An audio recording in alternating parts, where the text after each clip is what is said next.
You tell a small lie today. Maybe you say you're fine when you're not. Maybe you say you love the gift when you don't.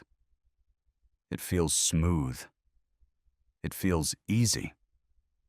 But your face doesn't agree with you. For a fraction of a second, something flickers across it. You don't feel it happen. You don't control it. And almost nobody around you consciously notices it either. But it's there every single time, and it has been there since long before language existed. This is the story of the human face. And the truth it can't stop telling even when you can. Here's the strange part. Psychologist Paul Ekman spent decades studying this exact flicker. He called it a micro-expression. It lasts less than half a second, sometimes as little as 1/25th of a second. Too fast to fake, too fast to hide. Your face runs on a system older than your ability to speak, and that system does not care what story you're telling with your mouth. Think about what that means. Somewhere inside you, there is a signal that fires before thought gets a vote. Fear tightens around your eyes. Contempt pulls one corner of your mouth. Disgust wrinkles your nose. These are not learned behaviors copied from your parents or your culture.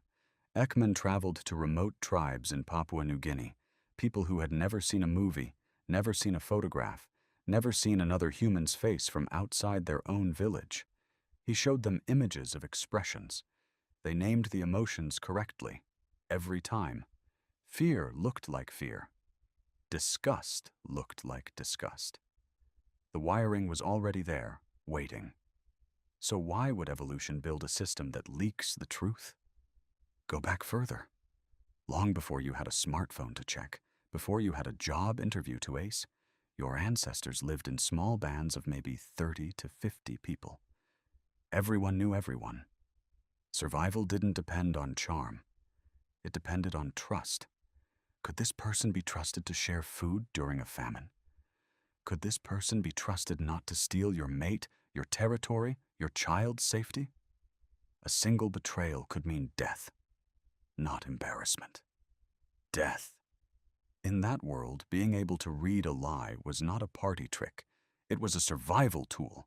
And being able to broadcast honesty even involuntarily was just as valuable. Groups needed a way to verify each other quickly, without lengthy investigations, without courts, without evidence. The face became the fastest polygraph nature ever built. Here's the twist, though, the part that changes everything you think you know about lying. Your face isn't just betraying you to others. It's also a mirror turned inward. Psychologist Silvan Tomkins proposed something radical decades ago. He argued that facial expression doesn't just display emotion, it generates it. When your face contracts into the shape of fear, your brain reads that shape and amplifies the fear. When it shapes into a smile, even a forced one, your brain nudges itself toward feeling lighter. Later researchers tested this directly. People asked to hold a pen in their teeth, forcing a smile-like shape, rated cartoons as funnier than people who held a pen with their lips, blocking the smile. Your face isn't a passive billboard, it's part of the emotional engine itself. So when you lie, you're not just risking exposure to the person across from you, you're fighting a war with your own nervous system. Your mouth says one thing, your amygdala, the ancient alarm center buried deep in your brain, prepares your face for a completely different message. That's the tension you sometimes feel behind a lie. That strange tightness.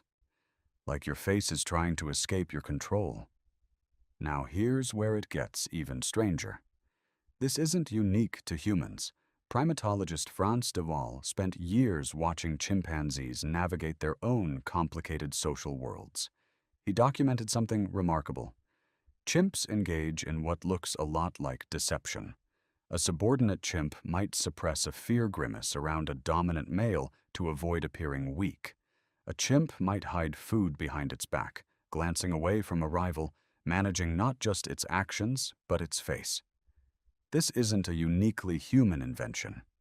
It's a primate inheritance, refined and sharpened across millions of years of group living, which means the tiny flicker on your face when you bend the truth today is a message relayed across an unimaginable chain of ancestors. Every one of them lived and reproduced in groups where reading faces mattered. Every one of them passed down a nervous system built to leak the truth, just enough to keep the group honest. But modern life has changed the rules without changing the wiring. You no longer live in a band of 30 people who will know within a day if you've betrayed someone. You live surrounded by strangers. You interact through screens where your face is invisible entirely. You negotiate salaries, write cover letters, post curated photos, all without a single micro-expression giving you away. In some ways, this should feel like freedom. The ancient lie detector built into your face has been unplugged, and yet something feels off about that freedom, doesn't it? Consider why video calls exhaust you more than voice calls. Researchers studying what's now called Zoom fatigue found part of the answer lies exactly here.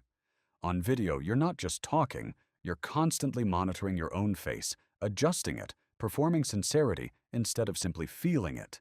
That performance is expensive. Your ancient facial system evolved for spontaneous honesty, not sustained self-surveillance. Forcing it into constant conscious management burns energy fast. Consider, too, why the people you trust most are usually the ones you've seen face-to-face for years. Not because they've told you fewer lies. Everyone tells small lies. But because you've accumulated thousands of hours of watching their face fail to fully hide the truth. Your brain built a database of their micro-expressions long before you consciously noticed a single one. Trust, in the oldest sense, was never really about words at all. So the next time you catch a flicker across someone else's face, a half-second tightening they probably don't know happened, you're witnessing something extraordinary. You're watching a communication system older than spoken language, older than writing, older than the concept of lying itself as a moral category. You're watching 30,000 generations of group survival compress into 1/25th of a second.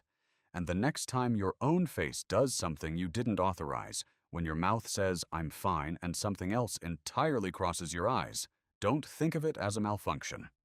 Think of it as the oldest part of you still doing its job, still trying to keep the group honest, still assuming, even now, even through a screen, that someone is watching closely enough to notice. You told a small lie today. Your face already told the truth.